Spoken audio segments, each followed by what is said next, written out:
Hey, welcome to our new show and a new branding here on Brit Asia TV. My name is Sunny and I'm with my lovely wife Shay, and this, ladies and gentlemen, is a social experiment. It is indeed. In this day and age, we are constantly judging people, whether it's to do with their ethnicity, their gender, their background, their religion, and ultimately their looks. So on this show, we want to strip everything back and bring it to the basics and have a frank discussion with 4 individuals who have never met each other before. And they are very, very much so opinionated. Now, here's the thing. If anything we've learned in 2016, there's a lot of people that are angry out there and don't feel that they have a voice. You might be going onto the social media and expressing yourself behind certain, I guess, identities that could be false. And also, when someone calls you at home to try to sell you a insurance plan or something, and you get really angry on the phone. But we want to eliminate all of that, strip everything back, and get you into the conversation and feel that you can express yourself. Now, you can get involved with this very conversation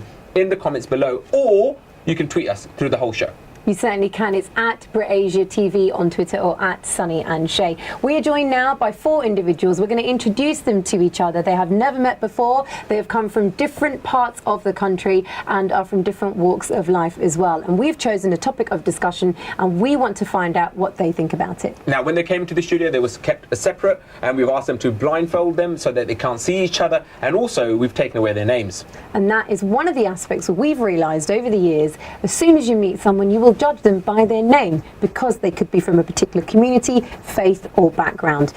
Joining us on Sunny and Shay's Social Experiment, we have Mr. Orange. We are also joined by Miss Blue, Miss Red and Mr. Green. Tonight's topic is one that I think has been bubbling for quite some period of time. We see it in the news headlines. People are constantly talking about it, and that is alcohol. We want to discuss, though, how Asian women and alcohol are treated and viewed in every single community. Now, according to the Joseph Rowntree Foundation, South Asian ethnicities have the most alcohol-related deaths and are higher among Indian men compared with the general population. In fact, between 1999 to 2004, Indian women showed an increase in drinking frequently and heavily. This is our first topic, and we're going to start off with Mr. Orange.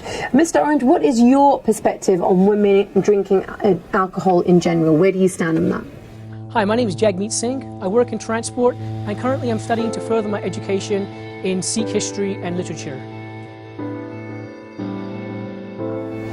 I think women in the modern day are feeling just as much pressure as men, and obviously as the years go on, there's more and more equality, there's more and more acceptance. So we should be asking ourselves, why do people in general feel the need to drink? Why do women feel the need that they have to drink? Why are more men and women dying every single year of alcohol-related deaths? If you look at India, if you look at Punjab, if you look at England, alcohol-related diseases and deaths are going higher and higher and higher. In fact, it's a £21 billion problem in England alone, with £3.5 billion pounds being affected in the NHS alone. So why are we moving as a society towards this alcohol-driven, alcohol-fueled way of interacting with each other? The weird thing is that when you go to most social settings, any social place, there's always going to be alcohol there. And actually, that's quite a bizarre thing. Going back, let's say 10 or 15 years, if you went into a restaurant, there'll be cigarettes there. Everybody will be smoking. But now you go into a restaurant, it would be quite weird to have somebody smoking inside there. So we have to think, which way is a society going? And women are just following society. So what will, I guess on that point, I'll go in Miss Red. What do you think about what Mr. Orange just said? My name's Leonie, I come from Birmingham and I'm a model. How can you say that they're just following society when you look at it these days, it's more of the youngsters that are going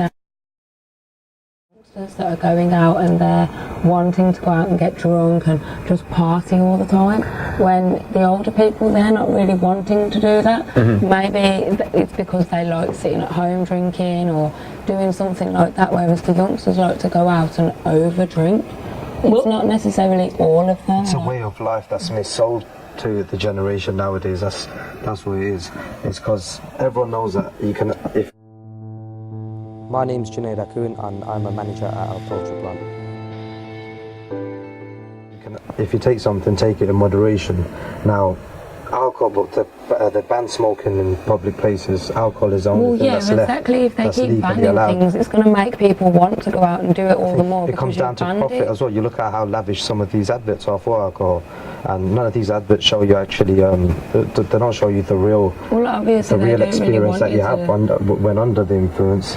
I'm going to come in just for a second because I'd also like to bring in Miss Blue, who I know has been listening to everyone's perspectives and already has got quite heated, which I think is going to be an interesting discussion. But where do you stand, Miss Blue? Do you yourself drink alcohol? Hi, I'm Gej London and I'm a full-time model. I don't know, but I think we're going away from the issue. I think you sort of asked about Indian, sort of Asian people drinking, and I think there's two issues. There's drinking in general, in sort of as an issue, and then there's we're talking about the Asian women drinking. I think it's difficult because being British Asian, we are being British Asian, you sort of. We do live in a Western world, and I think it's highlighted here more in the news than it is in other countries, obviously, because we live here. But I think this issue is sort of a worldwide issue, and it's just I think it's highlighted here more because we're living in the UK and we're in a Western world. So, do you think that you sometimes fight identity when you say that?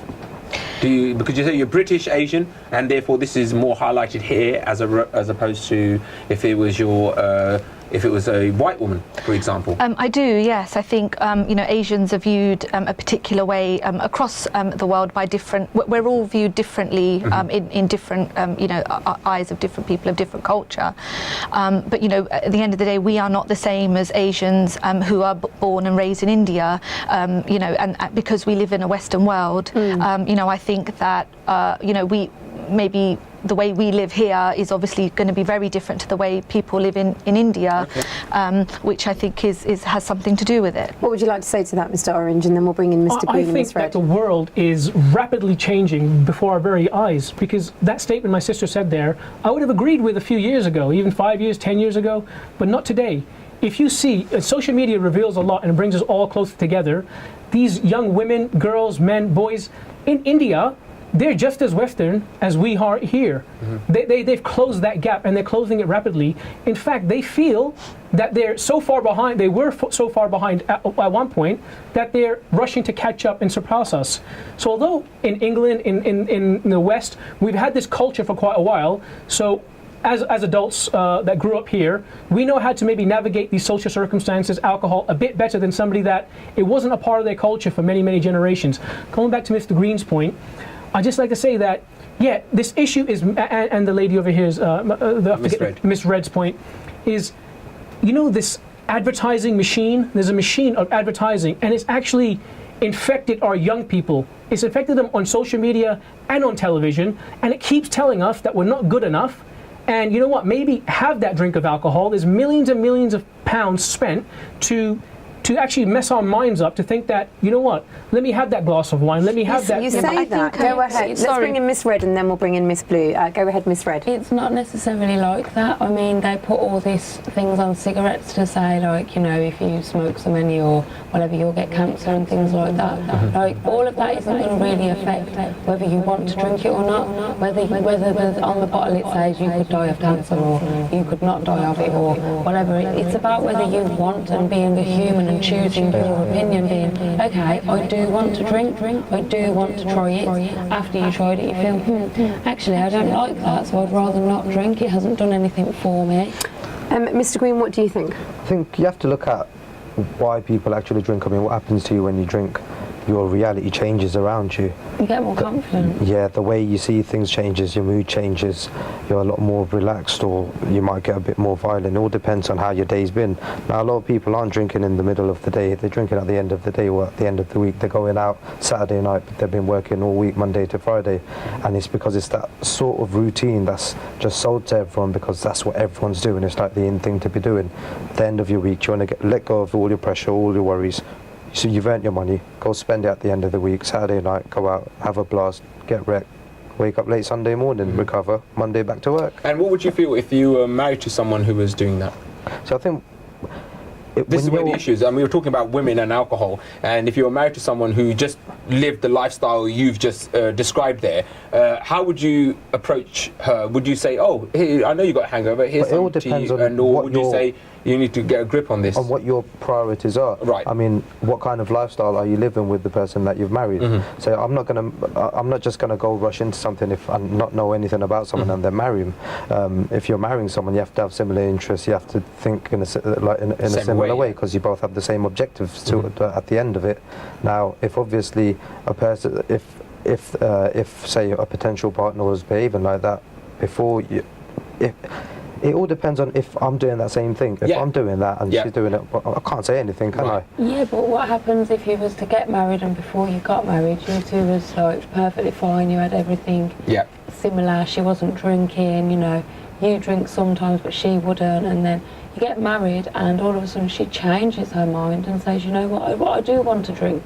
And then she starts going out every Saturday and she says, yes, I do like going out and I like going out drinking with my friends. But that can happen with anything. You can, you know, wake up and say, oh, I'm going to start smoking or taking drugs. And, you know, you can't sort of say, you know, what, you get married, yes, you get married to that person, but things change and people change. And, you have to remember, if that person's married you, they've obviously got some form of commitment towards you. They're not just going to. But circumstances change as well. You don't know what drives that person to drink, and I think there's two types of drinking.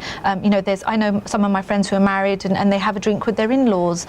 Some of my friends will go out and get absolutely, you know, legless and you know, be complaining about the hangover on Monday. So I think there is also the point of there being two types of drinking, and you know, where is there a limit, and are we crossing that limit, you know, in our society? We're going to continue talking about this because I know, Mr. Orange, there's a lot you'd like to say, but if you're watching BritAsia TV, this is Sunny and Shay's Social Experiment, and if you right now are shouting at the TV, why don't you tweet us at BritAsia TV, let us know what you think. We'll be back straight after the break.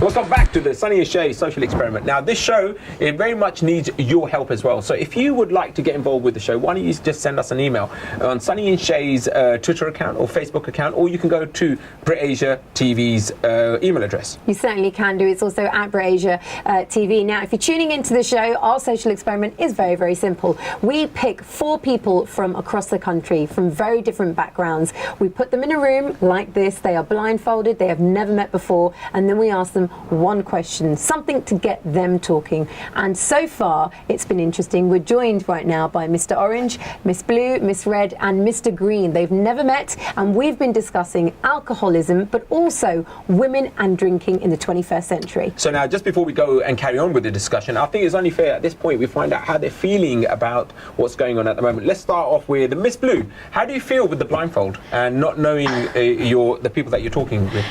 It's really strange. I think I actually can't wait to see everybody's faces, because you know, I think it's also good because you are, you know, listening to what you're saying and giving your honest opinion, rather than you know, because as people, if I was sitting in front of people, I think I'd still say my opinion, but I'd sort of think twice before I was speaking. So yeah, a little bit nervous, but yeah. Well, you don't sound it. You sound good. So let me ask Mr. Green, how do you feel? You seem like the most relaxed body-wise. I am actually quite relaxed. Yeah, I don't want you to fall asleep. That's what I'm doing. Because I think you're so relaxed, you're almost like your voice keeps me wide awake. No, I think it's good that we've got blindfolds on. That way, no one's cautious about anything. It's just like you're feeling a bit more confident in your opinion at the moment. Speak your mind. Yeah, just let rip. Let rip, they say. Well, that's exactly what we're going to continue doing. We've been asking the question: are women excessively drinking because of perhaps the freedom that we now have in the 21st century? Mr. Orange, before we went to the break, you were talking a little bit about how advertising affects everyone with regards to drinking.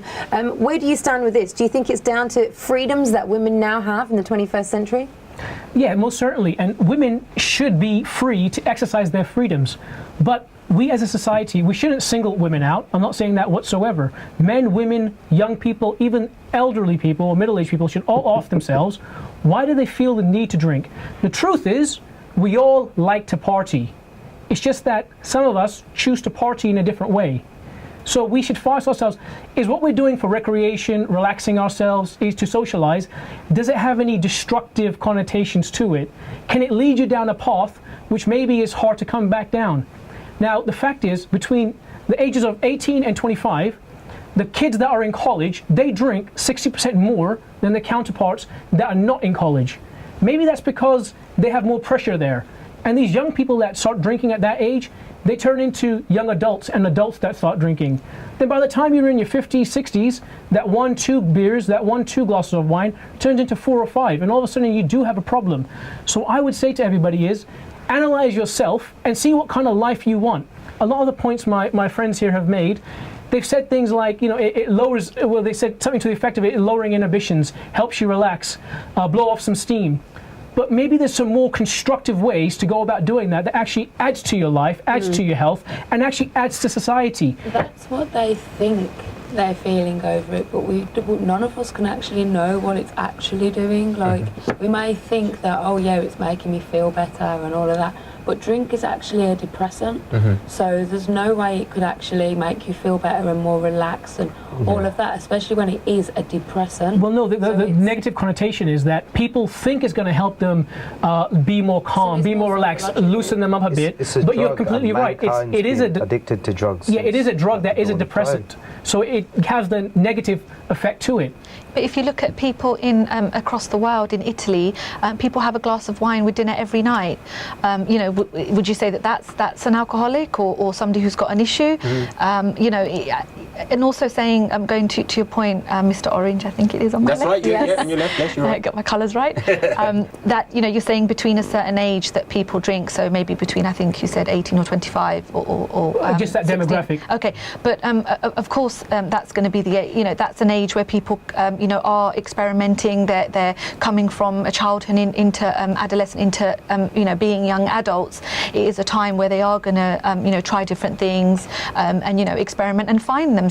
And, you know, if that does include a few nights out where, you know, where they're having a drink and having a good time, then, you know, you're going to want to go out and use your ID. I'm 18 now, and go to a pub and get a drink, and that's what I hear from most 18-year-olds these days. Yeah. As soon as I turn 18, I'm going to blah blah pub. I think it's a pressure as well of, you know, like growing up and you know, finding yourself. Let's bring some statistics into this. Mr. Green, I want to ask you first and then extend it out to everyone. Yeah. Indian women in higher income brackets are more likely in this country to exceed recommended guidelines for alcohol consumption. A similar pattern emerges for Muslims. Muslim men and women are both likely to abstain from alcohol, but among drinkers the rates tend to be higher compared with other religious groups.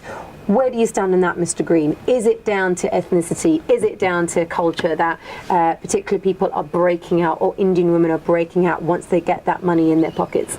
I think it's because there's that particular freedom that comes with earning a lot more, obviously. Say, I know a lot of Asian communities, you'll find that you'll find a lot of Asian people in one specific part of, say, an area. That'll be their community. Now, obviously, when you earn a lot less, when my grandparents came here, they didn't have much. They had to work in factories and stuff, and then they bought a house, and then obviously they had kids, and they set that platform at first. So what you'll find is when people finally when they can afford to move out of an area, because they'll find that area is more so working class or so, and they want to move out to a nice area because, say, there's crime and all that sort of stuff in the area. You get a certain amount of freedom, but you're also around people with a different way of life, different habits. And you want to fit in? Yeah, and the thing is, like, you'll find that in certain professions you don't actually have that many Asian people. Now, we all already know that women and men are on like different levels in the working environment, or they're on different pay grades for the same job. That's all apparent. Now, let's face it, there's still that sort of that Stigma? there's that stigma with some mild form of racism. Still, it's about everywhere. You can see it with everything that happened with Brexit and so forth. But for a woman to be in a certain job position as well, and then on top of that to be Asian, there's a lot of pressure for them to fit in and to be more like their white counterpart. So let's see this. Are you saying that then, you know, drinking and all that comes with a certain pay grade, you have to go out and socialise to achieve your goals at work? If you didn't do that, if you're not one of the boys, if you're not working with them, if you're not going out for those drinks, you could actually harm your progression in the company that you want to work for if you're at a certain level of, I guess, recruitment. There's that, but there's also that if you're at a certain pay grade, there's a certain amount of responsibility that you're feeling as well. You might not work a normal 9 to 5. You might have that 24-hour stress because of the amount of money you're earning. You have to be like attentive 24 hours a day. Now that can take a lot out of a person. If you're going to resort to anything to get, if you need a drug, you're going to resort to the most legal one, aren't you? Especially if you're on that kind of pay grade. You say that because our Labour leader, Mr. Corbyn, had made a statement about women drinking and missing out on the opportunities because they're not going out socialising after the job is done. They are going home or what have you, and that's why they're missing out on those, I guess, bigger jobs or bigger titles. That depends on the industry that a person's in. Because obviously, if you're working in an office somewhere, in a high-rise tower or something like that, then it's a lot different from someone who's probably working in Tesco's. Okay, yeah. Let's bring in Miss Blue. What do you think about this? Do you agree or disagree with that comment?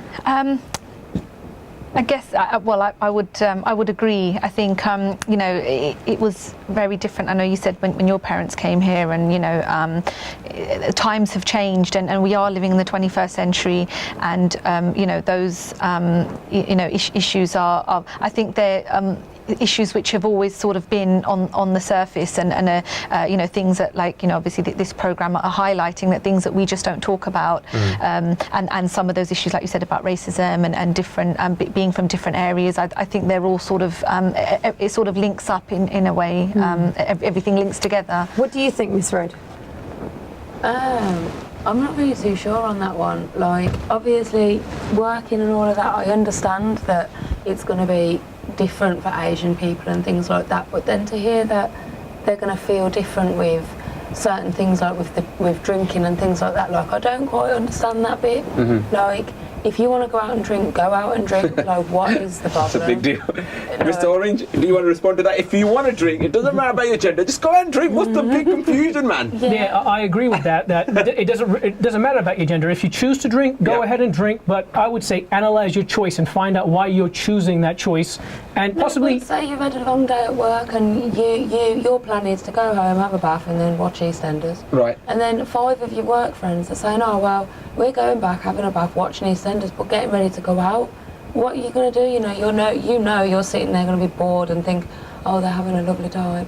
You know, even if you was to go out and not drink or go out and drink, what is the problem with doing that? Well, Ms. Green, you know, there's a couple points that we've raised here that I'd like to just, you know, touch upon. To your point there is, I would say, if you feel compelled to go out and drink, and you really don't want to, just because your friends are, I would say maybe find I'm not saying compelled, but obviously knowing the fact that you're going home and you're going to be bored, well, you know for a fact that all your friends are going out. What I am saying is find a group of friends that you would like to actually engage in that activity, and don't feel like, oh, they're going out, they're doing this. Well, what if they're going out and smoking weed? You can't then have the same, you can't then expect to go home after, imagine a lot of people see you out and your family and your community doesn't actually, they don't like that, it's frowned upon in that community. But if you're doing that so blatantly in front of their faces, the thing is, would it make a difference if that was a man doing that? Because Miss Red makes a really good point that if you want to do something, it doesn't matter your gender. Precisely, but there's more pressure on women in Asian communities. But why? So that's it is. So if it's pressure, to be honest, they're doing it anyway, aren't they? whether we see it, with family knows or not, everybody's doing it, and you know, it is the pressure of families that would stop you from maybe, you know, having a glass at a wedding rather than having a bottle, or you know, having a really good night. That's a really increased there, Miss Blue. Well done. Miss Red, what were you just going to say to that? Because I know we interjected a little bit. Do you just not get this understanding at all? Yeah, I really don't get it. Like, it shouldn't matter what colour you are, where you come from, or what your religion is, Roman, Catholic, Muslim, anything like that. If you choose something as your human rights then you should be able to go out. If you want to drink, then you go out and drink. Getting really interesting, and this is what we like about, we gave you a subject about women and alcohol, and it's gone up to community and how we are perceived in the community. So when we come back after the break, I guess we can go on that way of discussion. And discussion isn't something that we set up an agenda and it's going to go one way. A discussion opens up so many more, I guess, can of worms, and then the discussion can go anywhere. That's what the social experiment is all about. And we'll be back straight after the break to find out what the final thoughts are and a revelation. And I know, Mr. Orange, I can sense a bit of frustration. We're going to get your final point as well. But let's leave you with this thought just before we go to the break. Are we just living in a male-dominated society where women, unfortunately, feel they can't do things because of what a man says?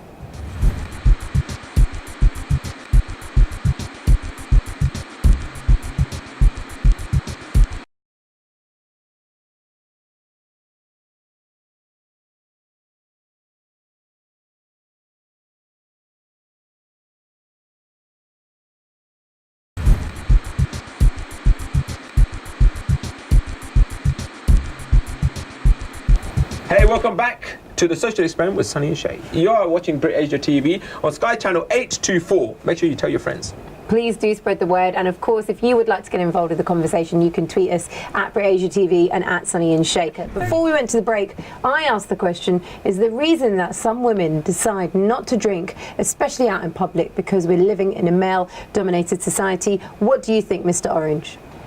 I think that women and everybody else has been sold a lifestyle, and they're trying to reach for it, and they think, like you in this last segment you asked, women make a little bit of money, they climb the ladder, they get some independence and freedom, and they are free to drink. Obviously they're free to drink, but I would say, why is the society that we live here, especially in England, so geared towards drinking, and that be the way that we socialize and blow off some steam? If you look across in America, in 3 states, they've legalized recreational marijuana. I'm someone who has never experienced alcohol. I've never tried it. Right. And yet I still feel that, everyone can try it and drink it. Have you ever tried alcohol in your life?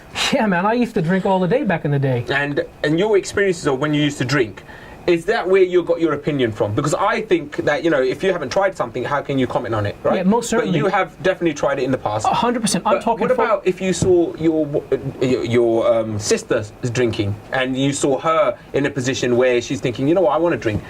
Could you then look at her and say, listen, don't do that, or would you advise her a different way? How do you do it when it's your family? When it's my family, I would just advise them as a brother and let them do what they're going to do. Okay. Because we have to make our own mistakes. I only through the blessings of the Lord found this path myself. I found that a life of alcohol, even on the weekends, it wasn't much in it. Let's come in for a second, Mr. Orange. I'm so sorry to interject, but Miss Red really wanted to respond to what you were saying. What were you saying, Miss Red? If my family member, which I have got one, and she does drink, and it's not, I wouldn't say a lot, she's not an alcoholic, but she does go out and drink, and I've had to say to her, calm it down.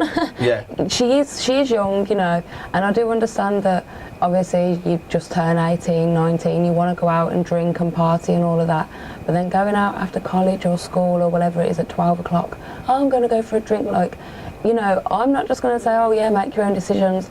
I have sat there and said to her, no, I'm not your mum, but I care about you. And I mean, to somebody like that, I would say, instead of, I wouldn't really say somebody, stop what you're doing or calm it down, anything to that effect. I might present them with an alternative that might be healthier and more to their liking. Possibly something like meditation. Or something like, let's say, get a new group of friends. Go to meditation. Well, yeah, you could suggest it. If you've never tried it. That knows that they can go out to. Well, Miss Green, if you've never tried it, how would you know? Like Sunny said earlier. They're meditating, are they? Exactly. Or you could go to a social setting, you could go you have to understand that people aren't just going out for a drink; it's for their interaction with other people. Don't you see how society are then turning around calling people? Because I like to go to a library and read a book. Oh, well, you're a bookworm. So you know what I mean? Like, it doesn't matter. Miss Green and Miss Luke. No, that's Mr. Red. Mr. Red and Mr. Green.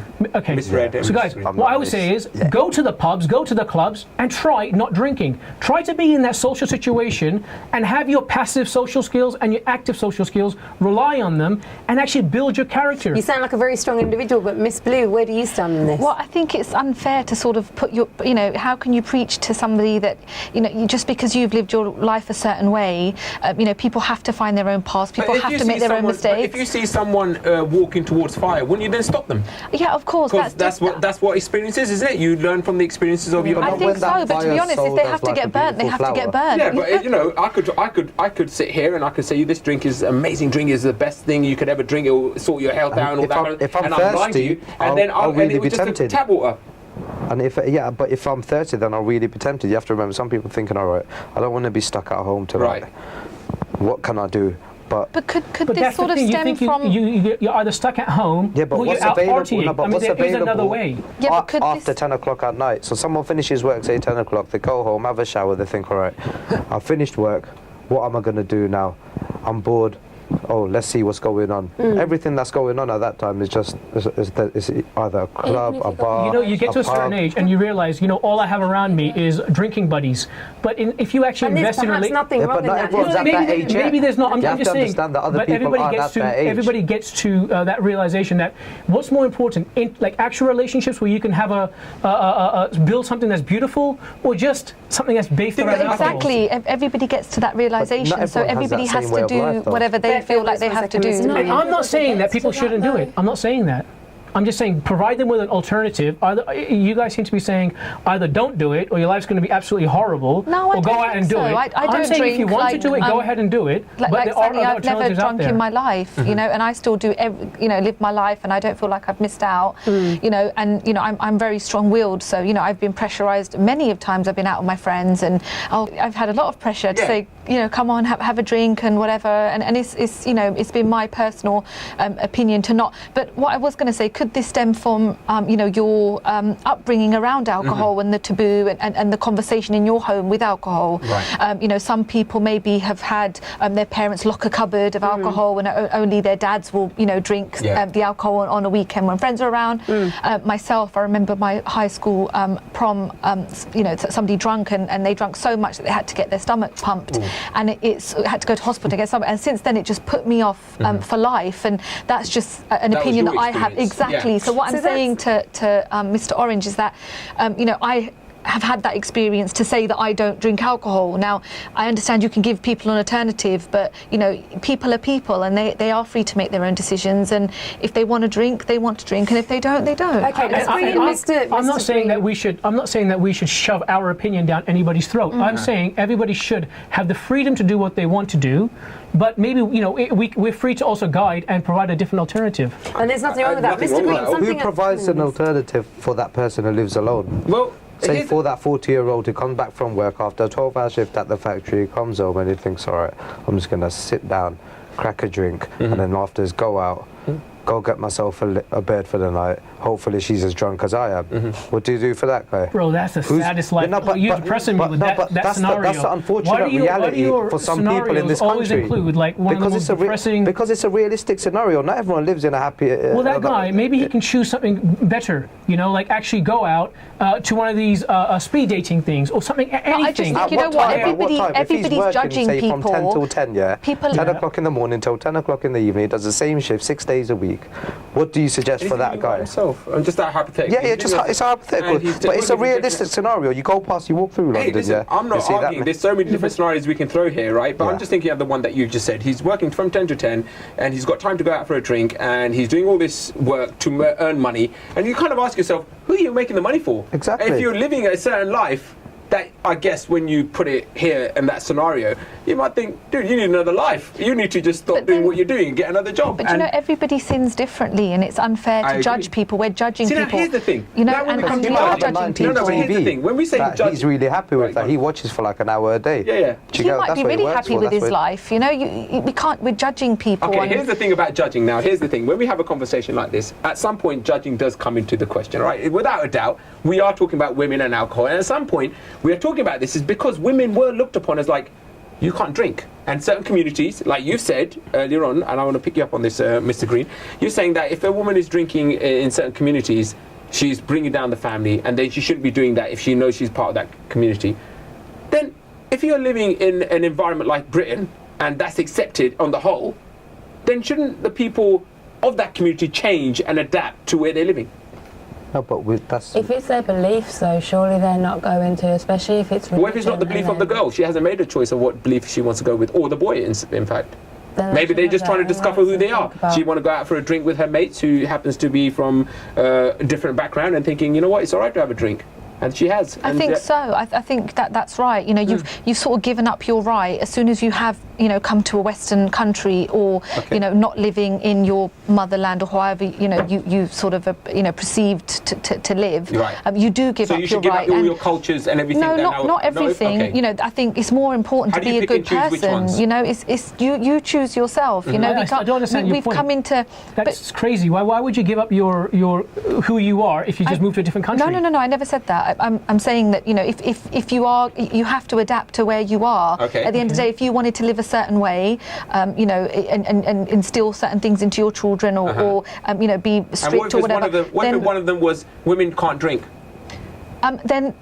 Sorry, I don't understand. So if one of the things I want to install into my child who I'm bringing up in this country, and to my daughter I'm saying, you can't drink, my son, go out and, you know, drink all night long, and that is the culture. Is it different? No, I'm saying that I want to do that. That's what my culture is. They can't expect to progress entirely and how in can this you, country. Yeah, exactly. How can you bring them to this country and you live in the Western world? I live here. Everywhere you go. No, but I live here. I wasn't born here. I was born here. Of course you can. You can be like the lotus flower. The lotus flower lives in mud. Love it. It lives in mud. It lives in muck. It lives in a horrible swamp, and it rises up, and it radiates beauty. But so of course you can put yourself surrounded by all these pretty girls and all these nice. It's well, not brother, here. you It's in a have to get a hold. You've got you have to understand that what you want in life and what other people want in life are going to be different. But you asked the question, we're how in a can different you? age, you know. I know, Sunny, you said you don't want your, you know, daughter to drink, but you know, she wasn't born and brought up in your age, and the times are changing, and we are in the 21st century, and she is in the UK, and alcohol and going out and socialising is a way of a Western. But what I'm hearing from you now, guys, is a victim mentality of, because we're here, we have to assimilate and almost forget who we are and do what we have to do to get into society. What I'm saying is, if you choose, brother, if you choose to drink, go ahead and choose to drink because that's what your choice is. But don't feel compelled to fit into society, and don't say because everybody's doing it, I have to. That's the very definition of peer pressure. Be a leader. Girls and boys it's the unfortunate reality of the situation. Well, we can change that. We can change what you that. said there, Miss Red. What are you saying? A lot of young people, boys and girls of this day and age. Well, what are we raising? Are we raising sheep? All the time. Oh, my friend got a tongue pierced, so I went and got it done. Right. Oh, my friend went out and had a drink, so I thought I'd go and have a drink.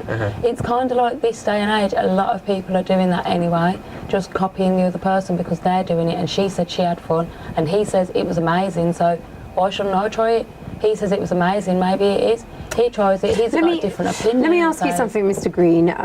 For yourself, if your daughter came home and she was absolutely drunk and legless, how would you react to that scenario? And she said, this is my choice. I've made an informed decision. I'm a grown woman. I'm living in this country, born and brought up here. So I would like to get completely drunk. Where would you go with that? I'd make it awkward for her. Why? I'd go out with her. Why? Yeah, because the thing is, I'm in a country where I can't.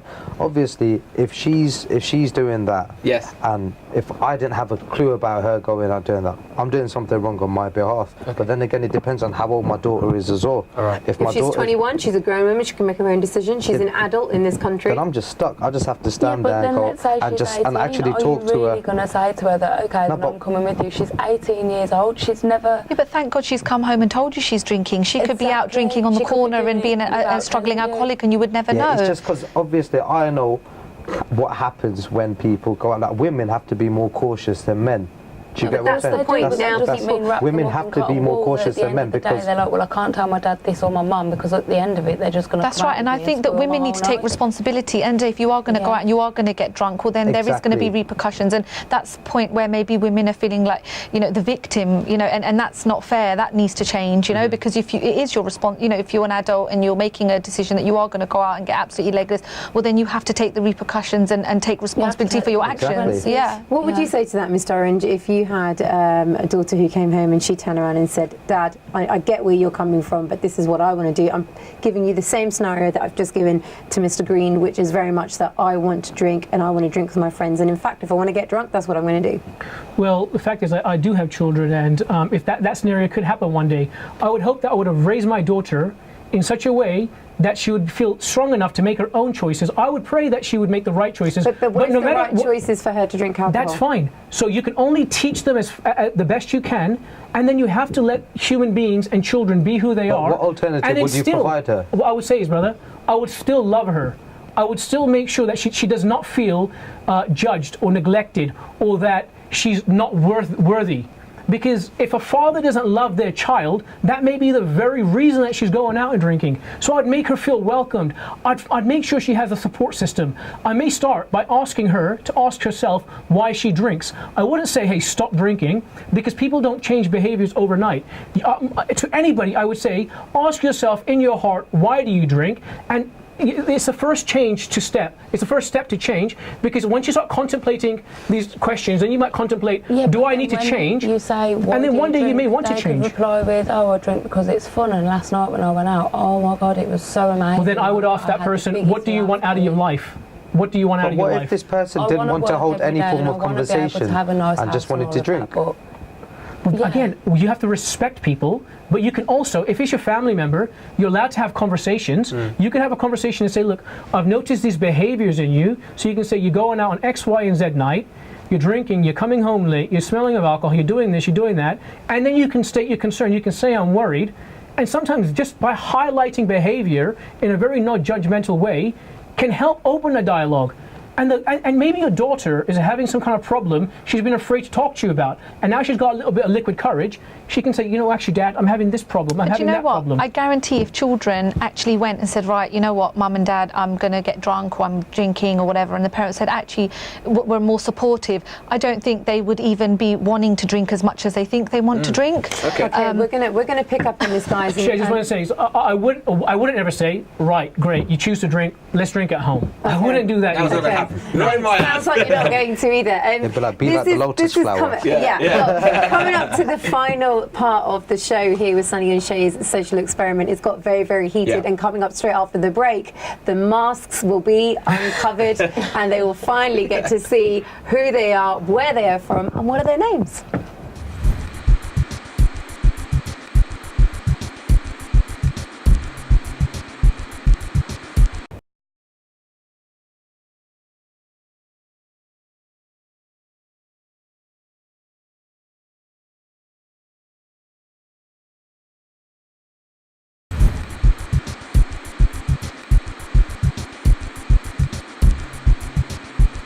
Welcome back from the break. You've been watching Sunny and Shay's social experiment on Brit Asia TV. We've been joined by 4 individuals that we have selected from across the country. We've been discussing a particular topic. Tonight it's been women and alcohol, and this is the first time that they are finally going to figure out and meet each other as they take off their masks. So I'm going to ask Mr. Orange and Mr. Green to take theirs off first. There you go.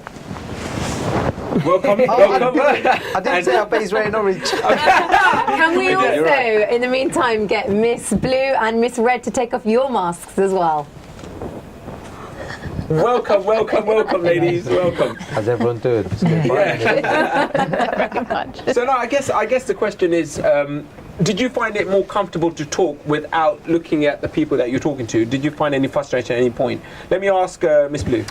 I think. Well, actually, you can tell us your name. Actually. Okay, my name's Gurge. Hello, Gurge. Hello, everyone. Yeah. I think, I felt I was listening more to what you were saying and sort of putting myself into those situations, whereas maybe looking at people now, I'd probably just impulsively, answer. So, yeah, I think it was better to have the mask on. Really? And what about Miss Red? What's your name and what did you think about it? I'm Leonie, and yeah, the exact same. Yeah. I was listening to everyone a bit more, and it made me picture things instead of just sitting there like, oh, I like your hair. It was definitely better with the mask on, definitely. And did you visualise anyone, did you see someone in your head and thought, oh, that's exactly how I saw you, or were everyone different? Everyone's different. What was Miss Blue like to you in your head? Just completely different. Go on. Completely different. Posh. It's okay, you can. Sorry, love, you're not posh enough anymore. Sorry to disappoint you.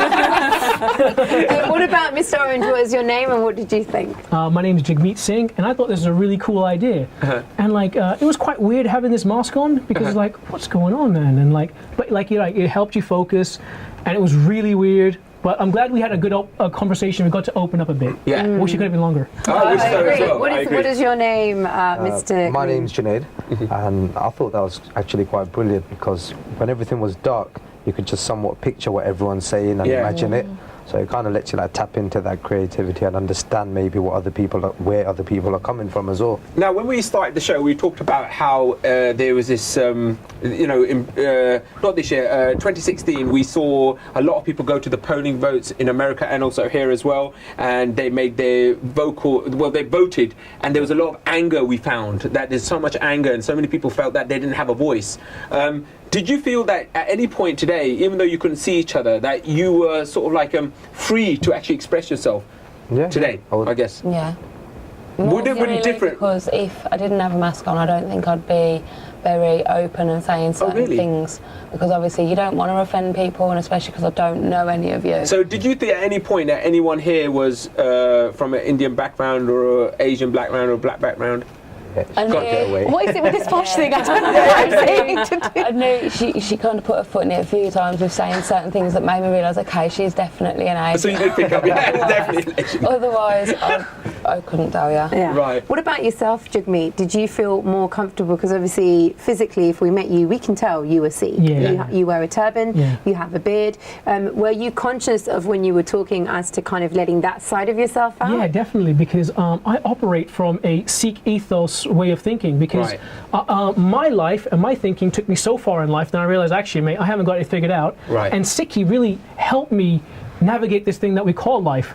So not to bring that to the table was kind of a challenge. But what I really liked about the discussion that we had is we couldn't really pigeonhole anybody, because not everybody like stuck with, everybody was kind of mixed and mashed, and like it ebbed and flowed, and I was like really surprised about the way the conversation went, which was really nice.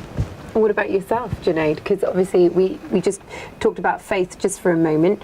What is your faith, if you don't mind me asking? I'm actually Muslim, and I tried to come more from less of a faith like way, but more from just how I've seen life as an individual, how I've seen everything around me as an individual. Because that's my own personal opinion. That's not my faith speaking. Do you get what I mean? And obviously didn't want to lay it off either.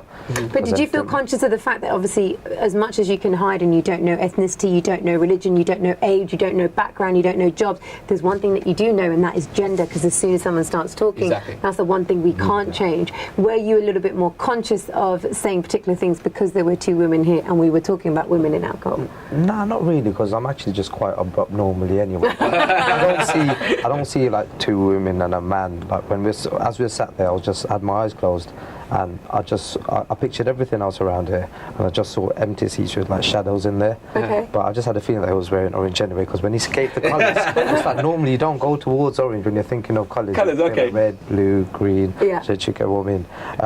And then so when he said orange, I thought, okay, he's maybe wearing orange. So what I'm going to do is I'm going to ask you all guys, because we're going to be doing this show, we've got another couple of shows that we're going to be doing as well, but there's certain subjects that you might think that is really important for us as people from Britain should be talking about. It could come from an ethnic point of view, it could come from a religious point of view, or it could just come from a point of view that we're living here and we need to make a difference. What are those subjects that you think that we don't talk about, that might be taboo, or that might be that, oh, that's not our conversation, that's for black people, or that's for white people, or that's for the Muslims, or that's just for the Sikhs? What are those conversations that we should be having as a whole? And if you want to put them out on the table now, and maybe we can put them in the future. Well, I'll start with yourself. I think what we need to look at, like, considering that this is all media based as well, is the propaganda that we are actually fed. Like the way we're manipulated and how everyone's just leeching off the fact that we are a consumer society now. We want what the next person has. We might not necessarily be able to afford it, but we want that. We want to do what that person's doing, and the media controls a lot of that. But I mean, like the way the media portrays certain people and all of that, how people can so easily be generalised because the media says so. I think that's something that needs to be tackled. So the media and how they address certain communities. And how we just seem to believe it. We think, saw something on YouTube, it must be true. Blind faith in the media. And yourself, is there a topic you'd like to talk about? The exact same, to be media. honest, yeah. That's easy. Thank you so much. What about yourself? I think I'd like to see sort of Asian women in the UK particularly discussed, and their roles within the UK, you know, sort of in this country, and in the sense that the pressures that are put on young Asian women to be maybe married at a certain age, or to look a certain way, or to be a certain weight, or to have a certain hairstyle, and the pressures that come from our culture, even though we are living in a Western world, and in the UK, that they have to have a certain job, and if they haven't got a degree, then all of these pressures that Indian so women basically women face. and all this, I guess, frustration. What you've did there is each one of those subjects could be a show on its own. And finally yourself. I'd like to see something done on racism. Okay. Because we're all young people here, and like we had it kind of easy. Like racism, we thought was like a thing of the past almost. We're like, yeah, it's there, but like Brexit has proven, and the rise of Donald Trump has proven that hardcore racism is still out there. And maybe not everybody is racist, but to what to what degree? How do they actually feel about each other in a situation like this where they had the masks on? Because it could be that the black person, the white person, they may say something that you don't expect them to say, the Asian person. So I think that might reveal a lot, and it's with a conversation like that we can help heal and move in the right direction. Because one of the things I liked about Trump and Brexit is at least we're having these conversations and people's true feelings are coming out. Because once we expose it, we can move forward from it. Nice. Well, listen, we've been calling you by colours all evening and on the show, but we have to say a big thank you to Jagmeet, Gurj, Leonie, and also Junaid for joining us. It's been a pleasure having you all here. Thank you so much, guys. And if you've enjoyed this show, you can always watch it back on our YouTube channel, and please share it and like it. And you can put your suggestions in by finding us on our social media platforms. You certainly can. It's at Brit Asia TV, at Sunny and Shay. This has been Sunny and Shay's Social Experiment.